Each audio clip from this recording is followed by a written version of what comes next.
Sup, you beautiful bastards. Hope you've had a fantastic Tuesday. Welcome back to the Philip DeFranco Show. Buckle up, hit that like button, and let's just jump into it. The first thing we're going to talk about today is this controversy around Clint Eastwood and Olivia Wilde. And the focus of this story is around Clint Eastwood's new movie, Richard Jewell, which is actually based off of a Vanity Fair article titled American Nightmare, The Ballad of Richard Jewell. And the movie is based on a true story. It follows Jewell, and for those who do not know, Jewell was a security guard present at the 1996 Centennial Park bombing at the Atlanta Olympics, which ended up killing one person and injuring over 100. And Jewell, for his part, reported a suspicious package at the scene, clearing the area, largely being regarded as a hero right after. But the FBI later made him their main suspect in the case, thinking that he may have actually planted the bomb himself. And with this, the Atlanta Journal-Constitution ended up reporting this story and kind of turning this whole thing into a media frenzy. And this ended up making Jewell look like a villain figure in the eyes of the public, even though it ended up turning out that he was innocent. And before he died in 2007, Jewell ended up filing several defamation suits, all of which were settled except with the AJC. They ended up getting their lawsuit dismissed in 2011, with the court saying that yes, even though Jewell was innocent, what they were reporting was true at the time. Now, as far as the movie, it doesn't have its wide release until this Friday, so a ton of you probably haven't seen it, but all in all, it is some pretty good reviews, all things considered, and many think that it actually has a decent chance of receiving Oscar nomination. Though, we have seen a number of big criticisms. Some critics saying that it appears that Eastwood's trying to make a movie slamming fake news media. You have a Slate review saying that the journalist in question, Kathy Scruggs, who's played by Olivia Wilde, is portrayed as vampiric, going on to say that it depicts a worldview where the, quote, most dangerous threats to well-meaning, ordinary-ish white guys like Jewell are big government and an unscrupulous media. Washington Post calling it the Trumpiest movie you've ever seen, and says that the press is shown as the enemy of the people. And going on to say, quote, there's plenty of room for outrage over suspicions that fell on an innocent man without resorting to demonizing reporters and law enforcement officers as caricatures of corruption. Right, and the reason I'm showing and mentioning those reviews is because it kind of plays a part in why we're talking about the movie today. The AJC and its parent company, Cox Enterprises, wrote a letter to Warner Brothers, Clint Eastwood, and the film's screenwriter, Billy Ray. And in it, they ask for a statement and disclaimer in the film, including publicly acknowledging that some events were imagined for dramatic purposes and artistic license and dramatization were used in the film's portrayal of events and characters. We further demand that you add a prominent disclaimer to the film to that effect. And this is because in one scene, the film implies that Kathy Scruggs traded sex for a news tip. And so they say that this is not true and there is no evidence of this ever happening. Also noting that Scruggs died in 2001, so she can't even defend herself against the film's claims, with their letters saying such a portrayal makes it appear that the AJC sexually exploited its staff and or that it facilitated or condoned offering sexual gratification to sources in exchange for stories. That is entirely false and malicious, and it is extremely defamatory and damaging. They also address the assertions the film makes about the AJC acting unethically, defending their reporting, saying the AJC actually held that story for a day to develop additional independent corroboration of key facts prior to publication. Law enforcement sources confirmed to the AJC their focus on Mr. Jewell. The accuracy of the story had also been confirmed with an FBI spokesperson to whom the entire story was read before publication. They also posted an article called The Ballad of Kathy Scruggs, which includes people who knew Scruggs at the time of her reporting, with one calling the film's depiction of her complete horseshit and just not true, another saying it's obvious to me they did not go to any great lengths to find out what the real characters were like. And the editor of the AJC, Kevin G. Riley, also talked to Variety, where he said the film literally makes things up and adds to misunderstandings about how serious news organizations work. It's ironic that the film commits the same sins that it accuses the media of committing. Now, on the other side of this, Warner Brothers is standing by their movie. And in a statement to Fox News, they said that the film is based on credible material, and adding, it is unfortunate and the ultimate irony that the Atlanta Journal-Constitution, having been a part of the rush to judgment of Richard Jewell, is now trying to malign our filmmakers and cast. Richard Jewell focuses on the real victim, seeks to tell his story, confirm his innocence, and restore his name. The Journal-Constitution's claims are baseless, and we will vigorously defend against them. They also noted that there is a disclaimer at the end of the film, which is standard for all films based at least partially on true stories, with the disclaimer saying that the film is based on historical events, but some elements were created for dramatization. Now that said, even before the AJC published their letter, we saw Olivia Wilde defend the film and her character, telling The Hollywood Reporter that Scruggs' legacy has been, quote, unfairly boiled down to one element of her personality, one inferred moment in the film, and adding, I think that people have a hard time accepting sexuality in female characters without allowing it to entirely define that character. We don't do that to James Bond. We don't say James Bond isn't a real spy because he gets his information sometimes by sleeping with women as sources. To which we saw a number of people, including journalists, essentially respond, that's a bullshit statement. Right, James Bond isn't a real person. Yes, you are an actor acting in a movie. That is based on real events, and you have a number of people very angry that you are depicting a real person as having slept with a source doing something unethical to get information. A person that also cannot defend themselves. Right, it's like if I did a story based on real events around Olivia Wilde, and for some reason I include a scene where I inferred that Olivia Wilde was a big fan of butt chugging, or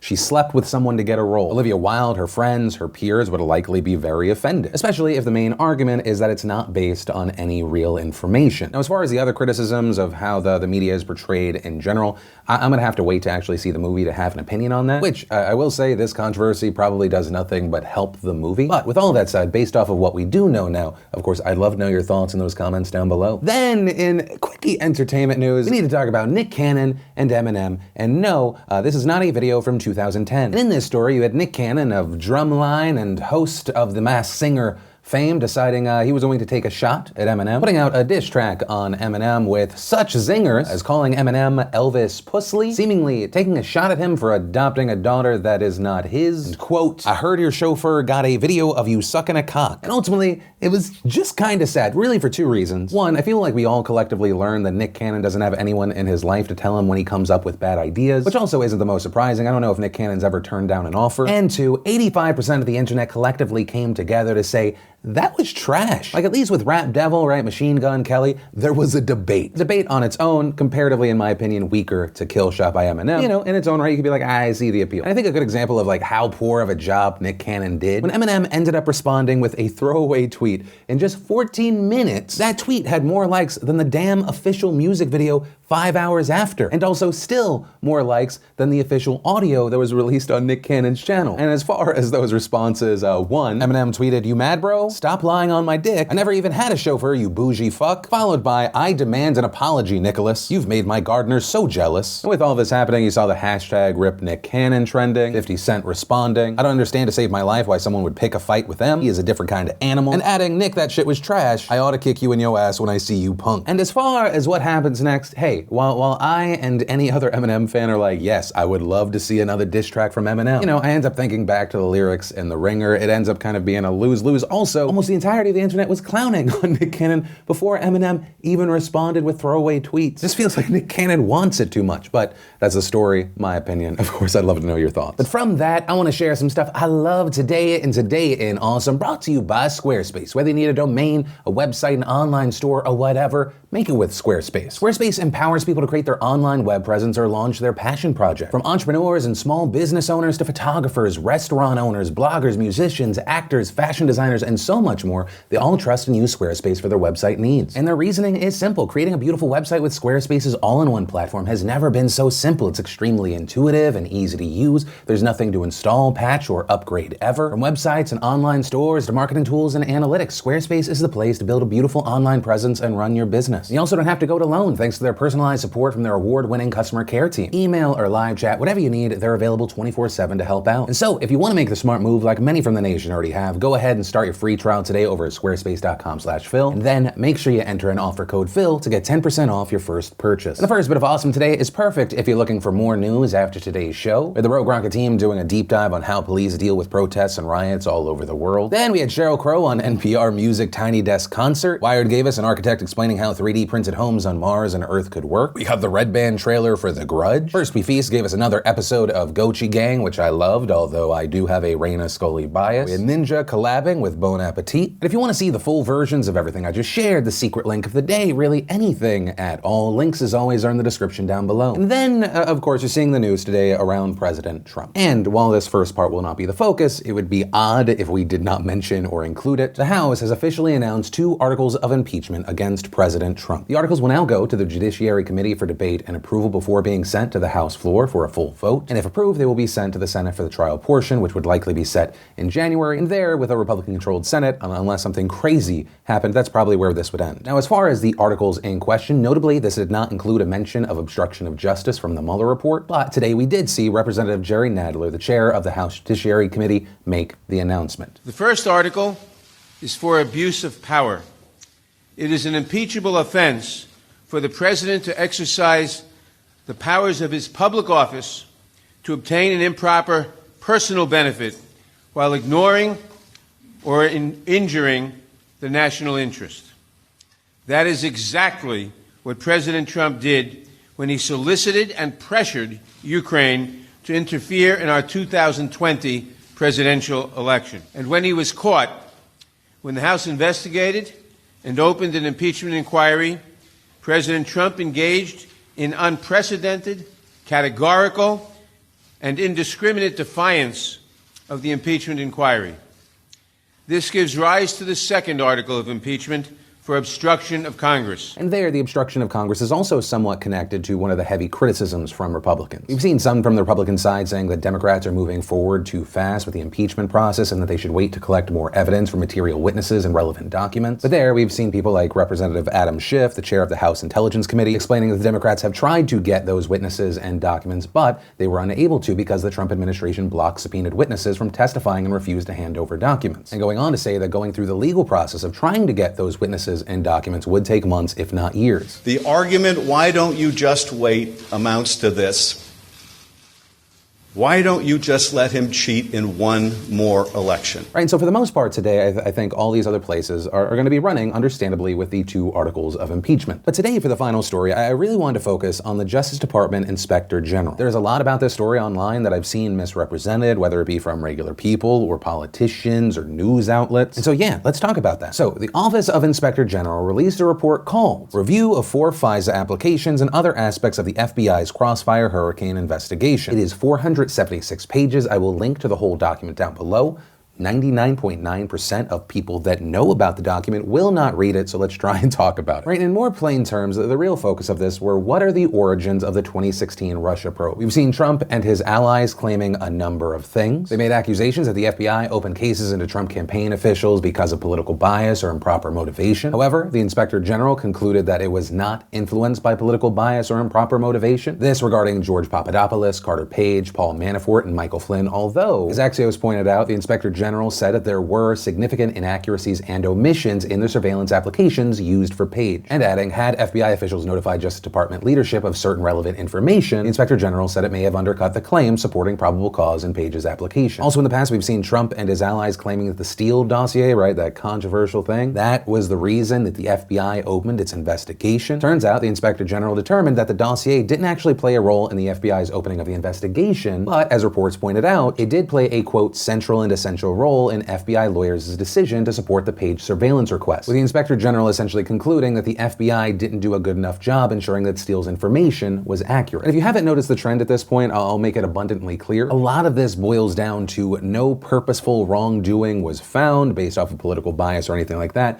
but the FBI and a number of individuals in it seem to be incredibly flawed. We'll continue. There was also a dispute in this. You know, we've seen Trump and his allies claiming that Steele is essentially like an anti-Trumper. And according to the Inspector General, Steele disputed a number of things. One, he defended his reports saying they were not designed to be finished products. And two, on the note of bias, he said, if anything, he was actually favorably disposed towards the Trump family. This reportedly because he had been friendly with one family member for years, which ABC News has reported is Ivanka Trump. Also, regarding surveillance, the Inspector General reportedly found no evidence that the FBI sought warrants for Manafort or Flynn, but while the FBI was interested in obtaining them for Papadopoulos, ultimately they did not. Also, in the past, we had seen Trump and allies claiming that the FBI had placed essentially an informant in their group. Regarding that, the Inspector General's report said that the FBI did conduct, quote, several consensually monitored meetings between FBI confidential human sources, CHS, and individuals affiliated with the Trump campaign, but adding that those operations received the necessary approvals under FBI policy, and going on to say, we found no evidence that the FBI attempted to place any CHSs within the Trump campaign, recruit members of the Trump campaign as CHSs, or task CHSs to report on the Trump campaign, which, and this actually kind of goes back to the accusations of bias, reportedly the Inspector General's report, quote, notes that key figures including agents and sources were actually supportive of Trump. And there were two key things here. One, as the Washington Post points out, one supervisory special agent, SSA, describes believing a confidential human source's information because the source was a Trump backer. With that part of the report reading, he added that because the CHS was a Trump supporter, he was, quote, not worried about the source trying to provide information or getting dirty information on Trump. He said any suggestion the CHS, quote, was directed to damage or investigate the Trump administration is just absurd. And two, reportedly, it turns out that not only was the source a Trump supporter, so too were the agents involved in cultivating him. With the report saying, we reviewed the text and instant messages sent and received by the handling agent, the co-case handling agent, and the SSA for the CHS, saying the agent contacted another FBI employee, saying if you hear talk of a special prosecutor, I will volunteer to work on the Clinton Foundation. That agent also sending instant messages stating he was so elated with the election, compared the election coverage to watching a Super Bowl comeback, also referring to Hillary Clinton as a criminal. And as far as the handling agent and the co-case handling agent, on November 9th, they had a text exchange reading, Trump, haha, shit just got real. Yes, it did. I saw a lot of scared motherfuckers on my way to work this morning. Start looking for new jobs, fellas, haha, lol. Right, and all of that was a notable inclusion since a lot of the way that Donald Trump has kind of painted this picture. That the FBI was essentially filled with people like,